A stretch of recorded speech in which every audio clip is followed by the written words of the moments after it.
somebody hold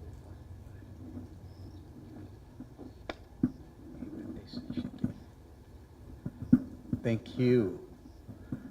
Thank you. A very good evening, ladies and gentlemen, my brothers, Rigiji, the second Deputy President of the Republic of Kenya.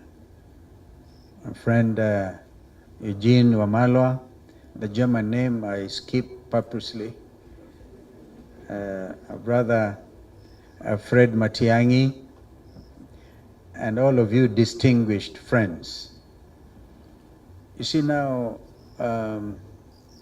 Fred, you introduced some people you came with, or they brought themselves from Jubilee. And because you did that, I received a request, now recognize patriotic front leaders who are here. And I think it is inappropriate because some of them have already been recognized by the man of the moment. But be that as it may, I think I saw some people are with me in Kisumu, in Jaramogi something, right? Kago ka Jaramogi.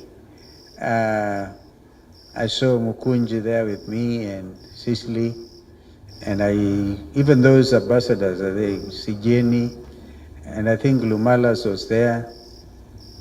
Ndegwa Njiru was there. Did I see Ndegwa Njiru? He was there. Ben Momanyi, I saw you. Ben Momanyi was there. Mwana Mule. Who else am I forgetting? Please just stand so I can recognize you. So you don't take Senator Manzo, you are not there.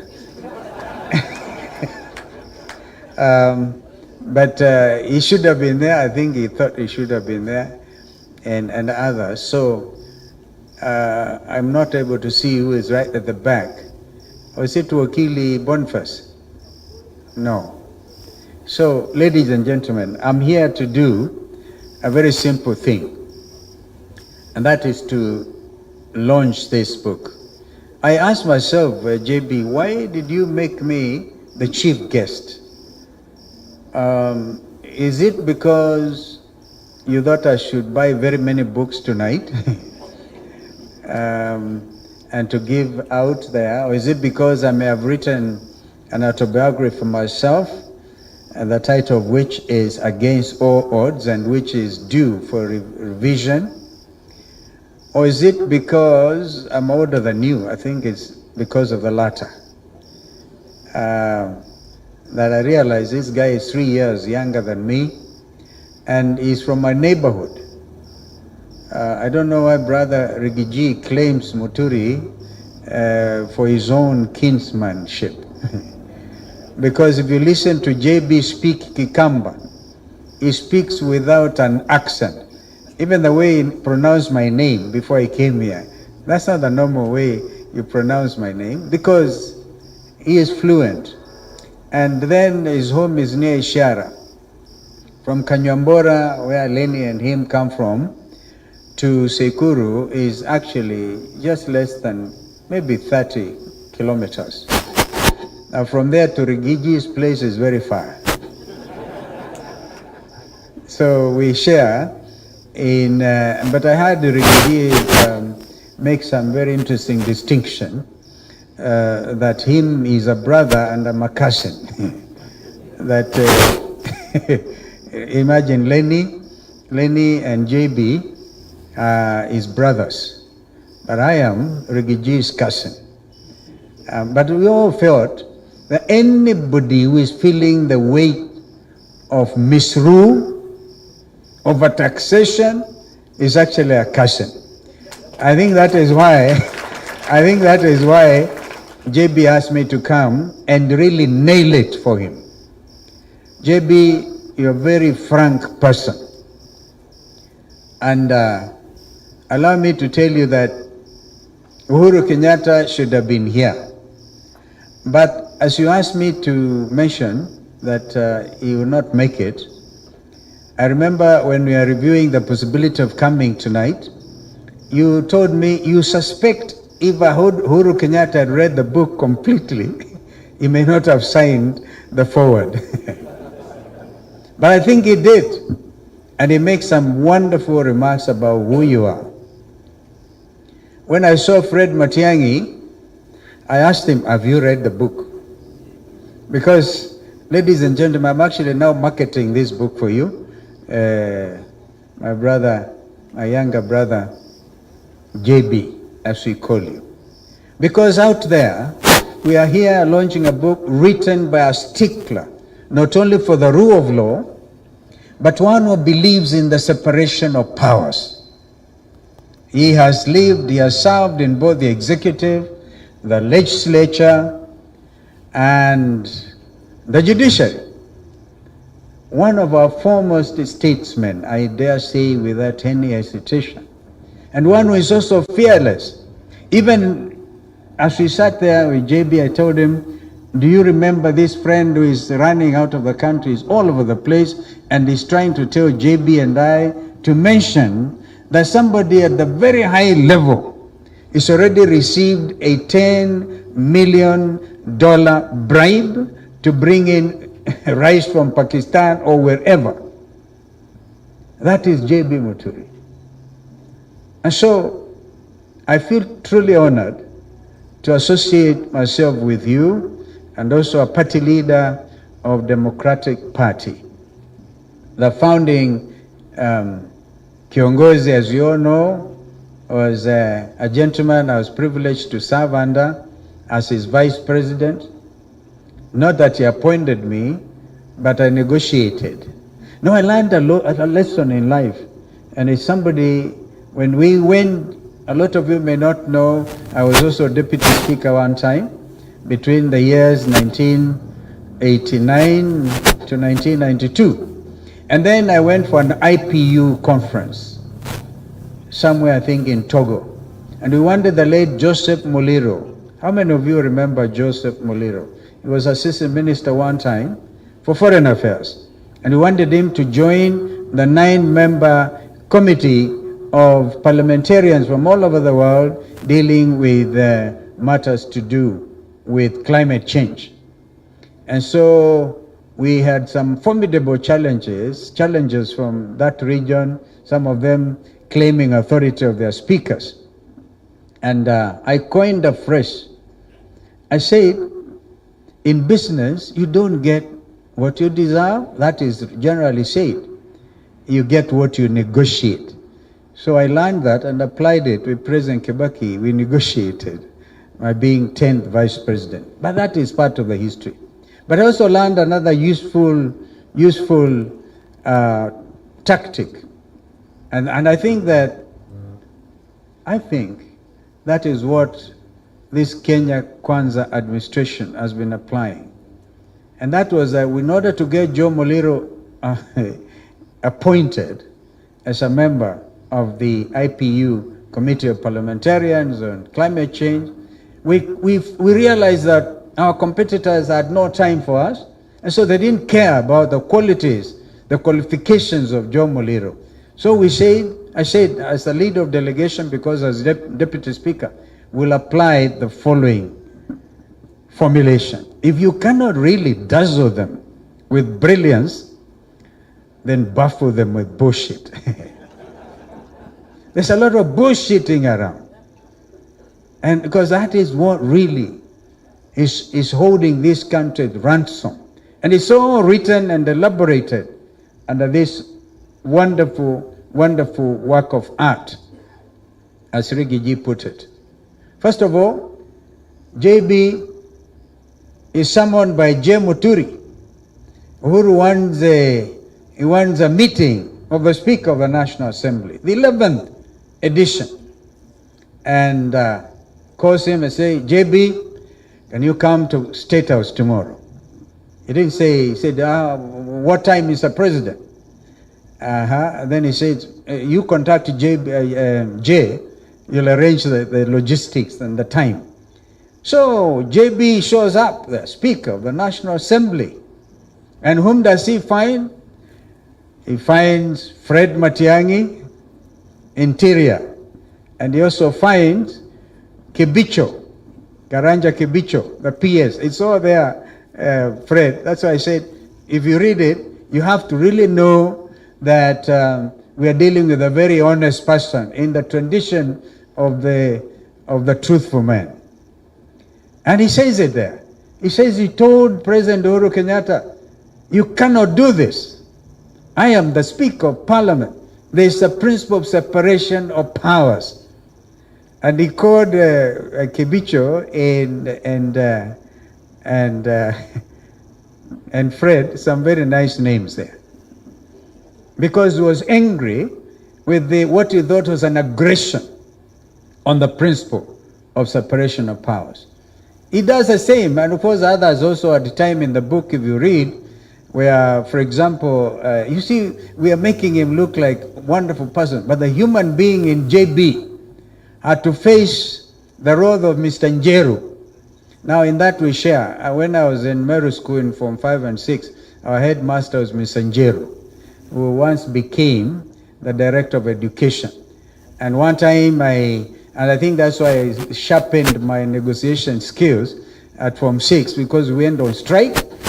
Mr. Njeru said, the Form 6, in all one accord, have decided to fail.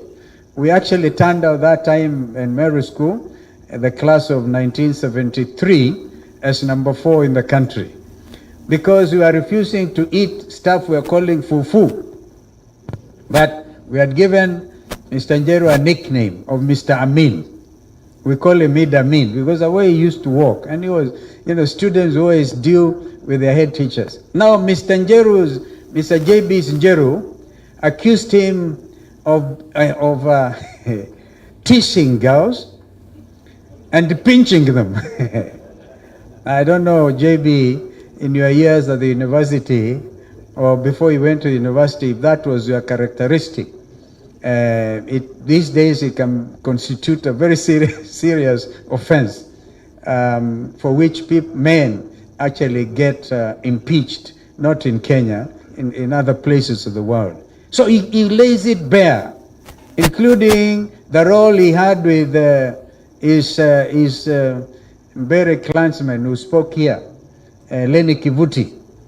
Serious rivalry at their level. One region or whatever. He had actually also changed his name. Read that book. It's an amazing work of art.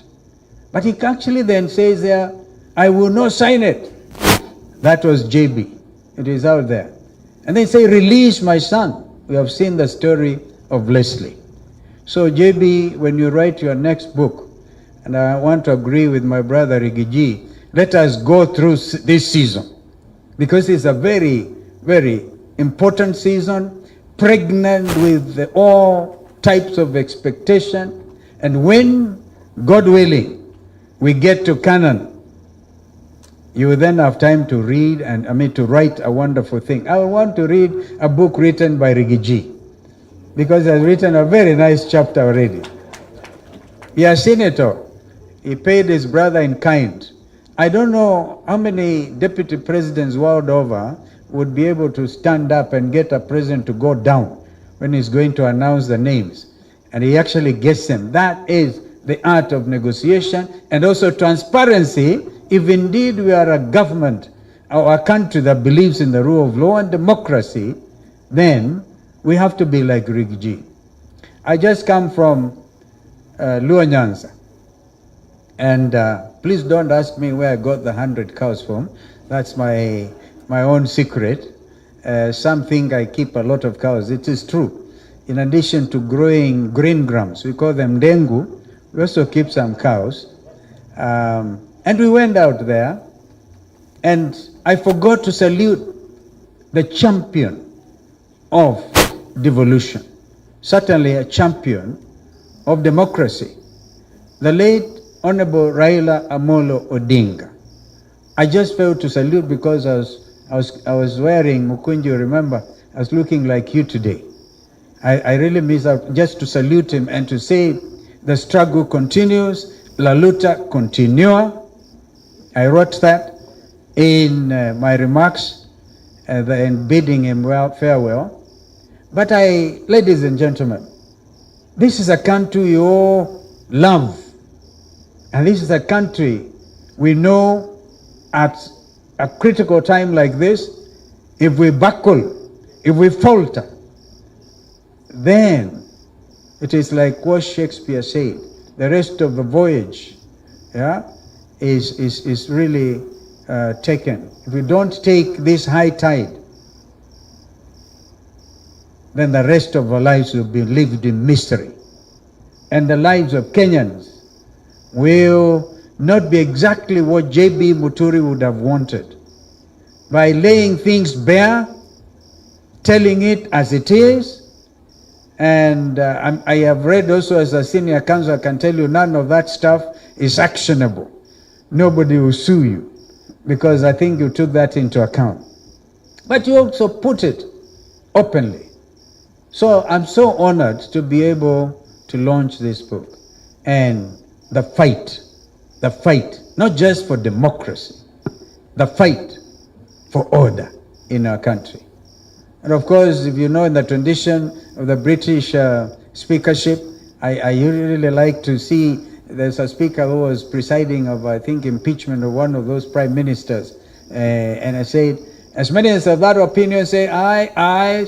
As many as the contrary opinion say nay. The ayes have it, the ayes have it. Unlock. Unlock is a very interesting situation. Can be my classmate also, remember, he was a deputy speaker in the Senate. That order for our country is really what is critical at this time. And I want to urge of all of us as we read this book to unlock our country, to realize that we cannot live in a country that believes in abducting his own children. And I think in one, he quotes that proverb, JB, in one of quoting that African proverb, when an hyena wants to eat his children, the hyena looks at them and says, "You smell like a goat." We must do whatever it takes. We do not have another time or anything to squander. We have a country literally to liberate and to live the spirit of the young Kenyans who have become a phenomenon world over. Who would have imagined that the very suave Tanzanians, Watanzania wanasema badala one of them is said to have come through Isabenian border up to Nakuru, akasema, and I must conclude, akasema kwa hoteli moja pale owned by a cousin ya Rigiji, akasema naomba chai. Akamwangalia, akasema, kampatia kikombe kimoja na siagi, mkate wa siagi. Tanzania suave, kapatiwa. Kamaliza, Mtanzania alikuwa na njaa kidogo, akasema, naomba uniongezee. Watu wote na sikiza bwana, hapa kuna cha bure. Hapa kuomba uombaji ni kula hapa na kulipa. Hakuna cha kuomba hapa. The suave Tanzanians thinking the Kenyan Gen Zs were from Mars. And you see, they even now, unfortunately, arrest Kenyans who are working ordinarily kwa mahoteli, and they think sasa hawa, they are part of, these are the people who have awakened. The Gen Zs everywhere have woken up because they are demanding transparency. Just like J.B. Muturi has said it, put it so clearly, that they, not just in Tanzania, in Madagascar. Did you not see Sheikh Hasina, the Prime Minister of Bangladesh, escape by helicopter to India? Because the Kenyan Gen Zs had said, I've actually said that example, of course, recently in Nepal and other places. We are living in very interesting times. Times that if we don't catch up with the aspirations of the young people who are demanding change and demanding it immediately, demanding transparency in leadership, demanding good order, the fight for order. Maybe, ladies and gentlemen, I want to ask us, to grasp, to take hold of this moment and change our country for good forever. Thank you so much, JB. Congratulations. If I say the fight for order, I will add Joey. Joey. Yeah, I know buffaloes. I'm a buffalo soldier. I hope if I've annoyed you, I do not ask for your forgiveness. In the spirit of JB. Asanteni sana. So we're happy to launch this book. And please read it. And if you find it affects you, that is JB for you. So we're happy to have you. Can I now move? Thank you. Ladies and gentlemen, a round of applause for His Excellency, the Honorable Kalonzo Musyoka. Thank you so much. Let me invite you to the booth where we're going to be launching the book officially. May I also invite all the excellencies to come. Sorry.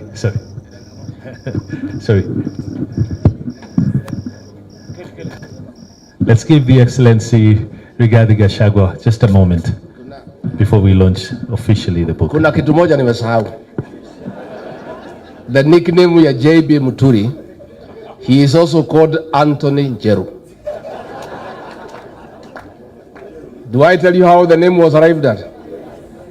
You heard me the other day crying at Thika Greens addressing lawyers about the quality of leaders from my region. You heard me cry and pleading with lawyers to save my community by electing leaders of high quality and integrity. So these men, we went for a function in Embu. A senator had been elected in Embu in his party. When he rose to speak, this man was an Attorney General. He who didn't know what is Attorney General, he said, Mr. Anthony Njeru. That is the kind of trouble me and my region are in. Asante sana, Your Excellency. Thank you so much. A round of applause for Mheshimiwa Rigathi Gachagua. May I invite our Excellencies, please, for the rest of us, please be seated because the photographers would like to capture the picture. Your Excellencies, may I call you here? The chief guest, together with His Excellency Rigathi Gachagua, Mheshimiwa Matiang'i, Mheshimiwa Eugene Wamalwa, Madam Asha, tafadhali njoo. Mheshimiwa, just to guide you, all you need to do is just cut the ribbon and the rest is automatic. But be careful, we'll have pirates. I'll give you 5 going down. At the count of 5. Going down. We all count together. 5, 4, 3, 2, 1, go. And there you have it, ladies and gentlemen. Makofi.